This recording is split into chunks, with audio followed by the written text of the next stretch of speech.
Был сире медицина персоналында урап үтмәне. Хезмәткәрләрнең 10% сирләүгә карамастан дәваханала күсергән эшләй. Ситтән яшь көстәр дә кушылды.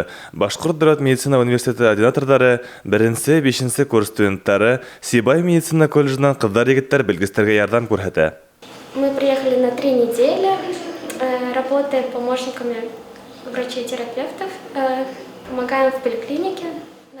Без үз аднага бында практика үтергә килдек. Башлыса поликлиникала табип-терапевтларга ярдәм итешәбез. Әлеге мәлдә хирург янында шәфкать туташы буларак кабул итүдә ултырам. Сирлеләргә анализга, рентген, ЭКГ үтәргә юнәтмәләр язам. Промед программаһына белешмәләр тутыруда миңа йөкмәтелде. Ярдәмгә килгән яшьләр кол үҙәктә регистратурала һәм ковид штабта булыша. Иҫергә төшөрәбез, поликлиника иртәнге 8 яртынан киске 10-га тиклем көн һайын ялһыҙ эшләй.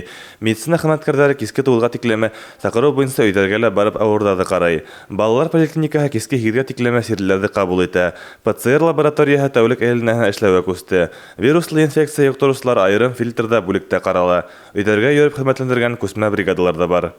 Фәриуаз Рафиков, Александр Юрьевна, Руслан Кумышков, Любовь Карпова. Яңылыҡтар.